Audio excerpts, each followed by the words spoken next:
শুভ সকাল। আজ সকালবেলার আবহাওয়াটা দেখো কত সুন্দর, খুব সুন্দর বৃষ্টি হচ্ছে, একদম মুষলধারে বৃষ্টি। তবে মাঝে মধ্যে কিন্তু 1 মিনিটের জন্য বৃষ্টিটা কমে যাচ্ছে, আবার সেই মুষলধারে বৃষ্টি শুরু হয়ে যাচ্ছে। আর এই বৃষ্টি কিন্তু এখন শুরু হয়নি, সেই রাত থেকেই বৃষ্টি হচ্ছে। তবে বেশি বৃষ্টি হওয়ার কারণে হয়তো আমার চারা গাছের পাতাগুলো একটু নষ্ট হয়ে যাচ্ছে, কেমন যেন পচে যাওয়ার মতো হয়ে গিয়েছে ওই পুঁই শাক পাতাগুলো, আরও কিছু আছে। আকাশটা খারাপ। Happy birthday to you. তুমি বলো।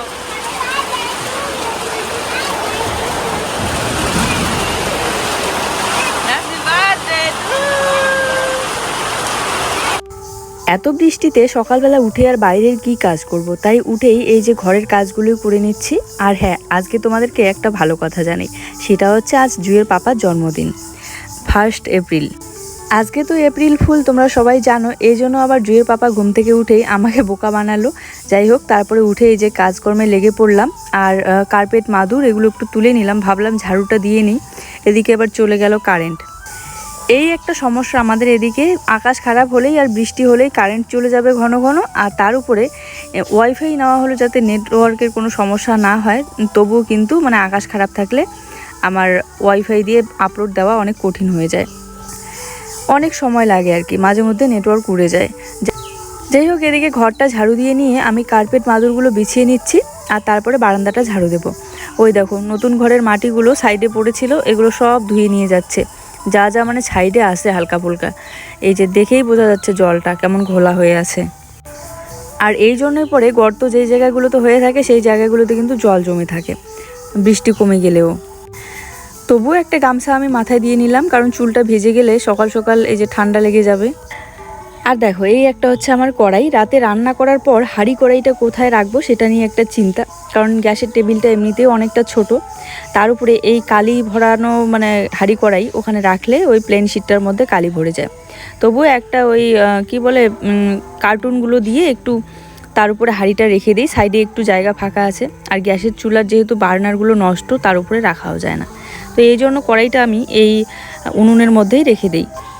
এই দেখো, বললাম না বার্নারগুলো এখনও যেহেতু নেওয়া হয়নি, যেহেতু গ্যাসও অনেক দিন ধরে ভরাতে পারছি না, যেহেতু গ্যাসের এখন আবার বেশি দাম, আর অনেক দিন তো ইচ্ছে করেই ভরাইনি, কারণ মাটির উনুনে রান্না করব বলে।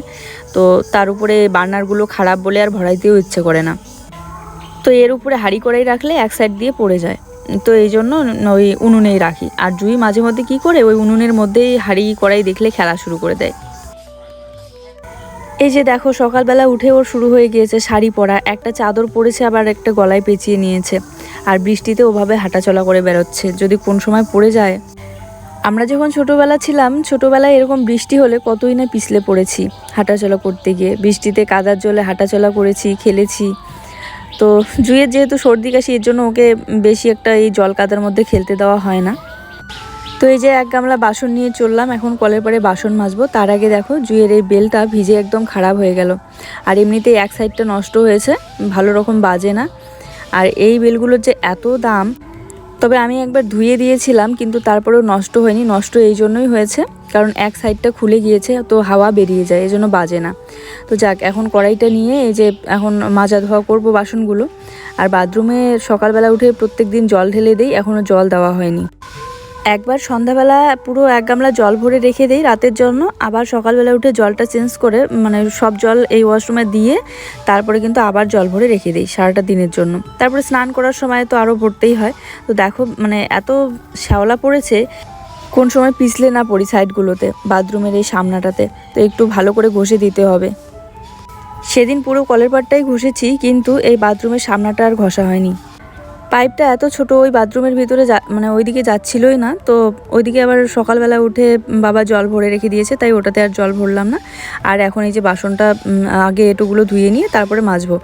আর বৃষ্টি হওয়াতে কলের পাড়টা অনেক পরিষ্কার হয়েছে। আমার জন্মদিন তো সেই জীবনের প্রথমবার পালন করলাম, কেক ঠেক কেটে। কিন্তু জুয়ের পাপার জন্মদিনে আমাদের বিয়ে হওয়ার পর থেকে আর কি কখনোই কেক কাটতে দেখিনি, আর তার আগেটা জানি না আমি। কিন্তু কি বলতো, আমি প্রতিবার ভাবি যে এবার জন্মদিনে ওকে একটা সারপ্রাইজ দেব, কেক নিয়ে এসে কাটবো, কিন্তু আর হয় না, কারণ হাত একদমই ফাঁকা থাকে। তো এবার তো আনতেই হবে, কারণ এবার এই মাসেই পেমেন্টটা পেলাম সবে। আর একটা কথা ভাবছি, একটা ডাইনিং টেবিল আমাদের নিতেই হবে, কারণ দিনের বেলা করে তো আমরা মাদের ঘরের বারান্দাটায় বসে খাওয়া দাওয়া করি, কিন্তু রাতের বেলা ওখানে বাইরে বসে খেতে ইচ্ছে করে না।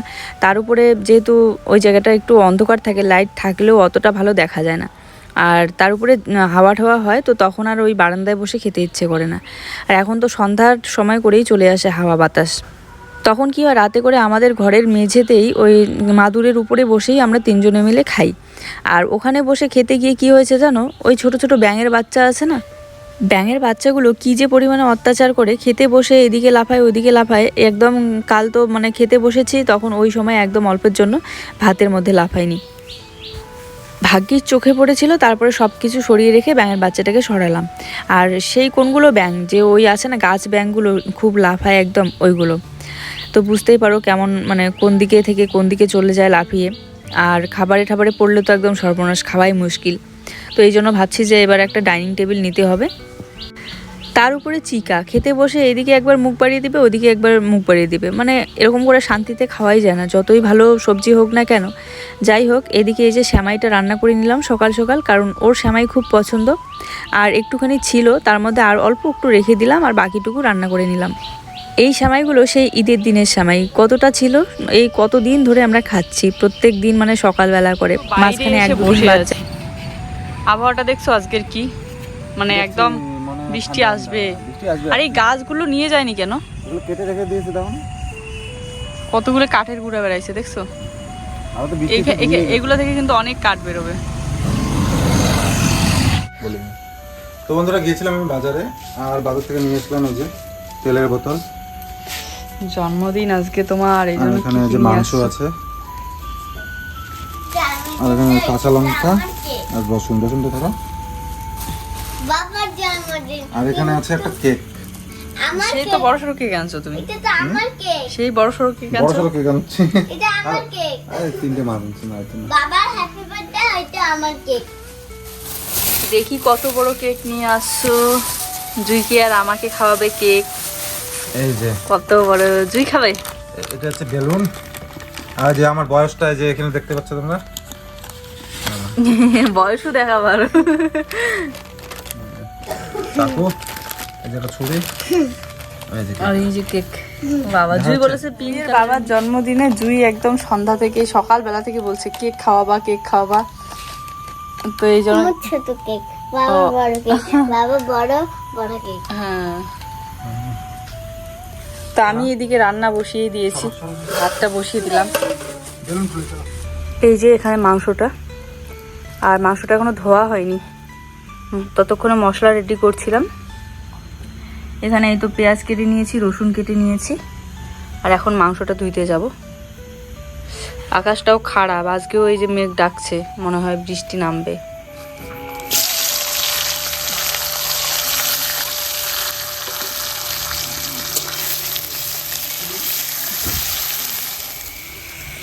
তো এই যে আমার পেঁয়াজটা ভেজে নেওয়া হয়ে গেছে, আর অনেক দিন পর আজকে আমি মাংসটা বানাচ্ছি। আর মাংসটা কিন্তু ধুয়ে নিয়ে এই প্লেটটার মধ্যে তুলে নিলাম।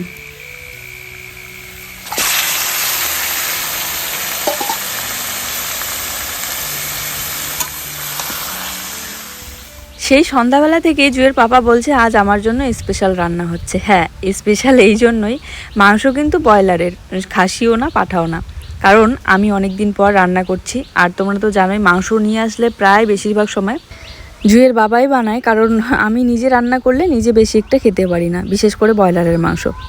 তাই আজ আমি যেহেতু অনেক দিন পর বানাচ্ছি, তাই একটু স্পেশাল। আর আমি বানালে মন দিয়ে অনেক সুন্দর করেই বানাই। আজকের মাংসটা তো দেখেই বুঝতে পারছো কত সুন্দর কালার হয়েছে, আর খেতেও যে এত স্বাদ হয়েছে।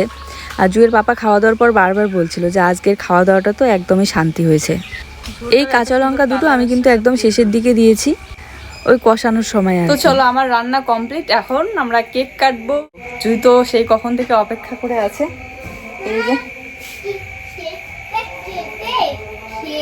তারপরে আমি একটু একাই খাবো, তারপরে ও ঠিক আছে। তোমার আরও অনেক কিছু বানাইতে চাইলাম, আলু ভাজাও করতে চাইলাম, কিন্তু ও বলছে থাক লাগবে না, দুপুরবেলাকার ডাল সবজি আছে। তো চলো বাবাকে আগে ভাতটা বেড়ে দেই, তারপরে খাওয়া দাওয়া করতে বসি।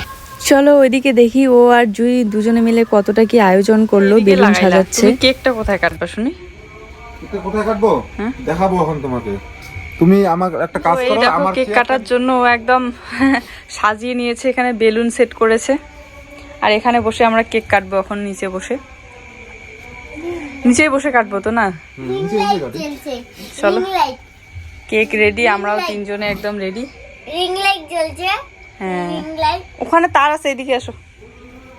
তোমরা কি রেডি দুইজনে একদম কেক কাটার জন্য?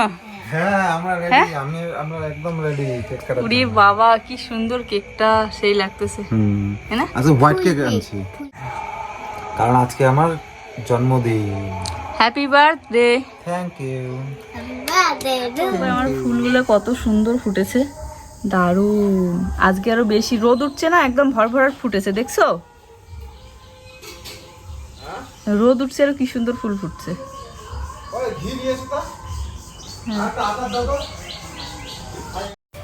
কেক কাটার ভিডিও আর বাকি ভিডিওগুলো তোমরা আমাদের ইউটিউব লাইভ চ্যানেলেই দেখতে পারবে। যাই হোক, তারপর দিন সকালবেলা মানে আজকে সকালবেলা ওই যে খেতে বসে পড়েছে। আর খেতে বসে প্রত্যেক দিন আচার খাওয়া, যেহেতু এখন আচারটা বানানো আছে, এর আগে জলপাইয়ের আচার বানিয়েছিলাম। প্রত্যেক দিন খাবার পাতে বসে একটা দুটো করে খেতে খেতে মানে তাড়াতাড়ি ওই শেষ করে দিয়েছে। ভাতের পাতে ও একটু আচার খেতে খুব পছন্দ করে, কিন্তু আমি ভাতের পাতে বসে বেশি একটা খেতে পছন্দ করি না, এমনিতেই বেশি খালি মুখে খাই। সত্যিতে আচারটা কিন্তু দারুণ হয়েছিল, আর একটুখানি আছে। তো সকালবেলা জুইয়ের জন্য সিদ্ধ ভাত রেডি করে খাওয়াই ঠাওয়াই স্কুলে দিয়ে পাঠালাম। আর ওই স্কুলে দিয়ে এসে এই যে খেতে বসেছে। আর জুইয়ের জন্য একটু বেশি করে ভাত বানিয়ে নিয়েছিলাম, ওখান থেকে আমিও একটু সেদ্ধ ভাত খেয়ে নিয়েছি। আর ওকে বললাম যে আমাকে একটু আচার দাও, খাই। তো এখান থেকেই আমি একটু আচার নিয়ে খাচ্ছিলাম। ভাত খেতে বললো কিন্তু আর খাবো না, ওই 1-2 খেয়ে নিয়েছি তখনই। বেশি একটা সকালবেলা ভাত খেতে খাওয়া যায় না আর কি, 1-2 খেলেই ওইদিকে পেটটা মনে হয় যেন তাড়াতাড়ি ভরে গেল।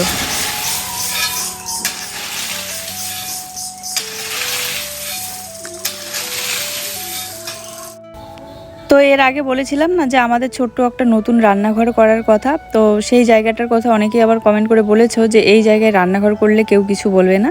না, যতটুকু রান্নাঘর করতে চাচ্ছি ততটুকু কিন্তু ওটা আমাদেরই জায়গা, মানে ওই অল্প একটু আর কি, বেশি একটা বড় হবে না রান্নাঘরটা। কিন্তু ওখানে করার আগেই অনেকেই বলেছে কমেন্ট করে যে এই রান্নাঘরটা একটু ঠিকঠাক করে নাও আগে, কারণ তারপরে ভেবে দেখলাম হ্যাঁ সত্যিতেই তো এই রান্নাঘরটা যদি ভালো করে ঠিকঠাক করে ঘিরে নিই তাহলে তো মানে এখানেও রান্না করতে পারবো। আর বৃষ্টিতে যেহেতু ওই দিকে যাওয়া আসা করতে একটু অসুবিধা হবে, তার উপরে যেহেতু এখন নতুন ঘরটা তুলতেছি ওইদিকে তার উপর দিয়ে যাওয়া আসা করতে হতো ওই নতুন রান্নাঘরটা তুললে। তবু তুলবো ভবিষ্যতে, আগে এটা ঠিক করি তারপরে ওটাতে হাত দেবো। তো বাবা এখানে পাথরগুলো সরাচ্ছিল, আর আমি বললাম যে আগে টিনটা খুলে নিয়ে তারপরে সরালে মনে হয় বেশি সুবিধা হবে। হালকা একটু সাইড করে রাখলে পাথরগুলো, তাহলে রান্নাঘরটা একটু বাড়ানো যাবে। যেখান পর্যন্ত চালটা দেখতে পাচ্ছ ওখান পর্যন্ত বাড়ানো যাবে।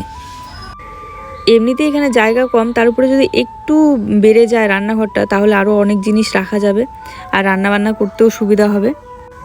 তো বাবা বলল যে বেঞ্চটা একটু বাইরে বের করতে হবে, তাই জিনিসগুলো সরিয়ে নিলাম বেঞ্চের উপর থেকে। এই দেখো কি একটা অবস্থা, পুরো রান্নাঘরটাই ভর্তি ভর্তি লাগছে। আর বেড়াটা খোলার পর মনে হচ্ছিল যেন বারান্দাটা এরকম করেই খোলাই রেখে দিই, কিন্তু অন্য জায়গায় রান্নাঘর থাকলে সত্যিতে এরকমই খোলা রাখতাম, না হলে গরমের দিনে হোক বা যে কোনো সময় দম বন্ধ হয়ে আসে। এমনিতেই ছোট জায়গা, তার উপরে চারিদিকে টিনের বেড়াচাটি দিয়ে ঘেরা, খোলামেলা জায়গাই পাই না। তো জুয়ের পাপাকে জিজ্ঞাসা করছিলাম যে এরকম করেই রাখবো নাকি, তো আবার বলছিল যে এরকম করে রাখলে পরে আবার গরমের দিনে রোদ লাগবে, রোদের তাপ লাগবে। আর গতকাল সকালবেলায় অনেকক্ষণ পর্যন্ত বৃষ্টি হওয়ার কারণে যেহেতু কারেন্টও ছিল না, তো এই জন্য বেশি কিছু শ্যুট করতে পারিনি, তাই ভিডিওটা অনেক ছোট হয়েছে। এখানে বেশিরভাগ বাসনই মাজা আছে। যাই হোক, আজকে রোদটা কিন্তু দারুণ পড়েছে, একদম কড়া রোদ। কোথায় বসে এডিট করছে, কি করছো?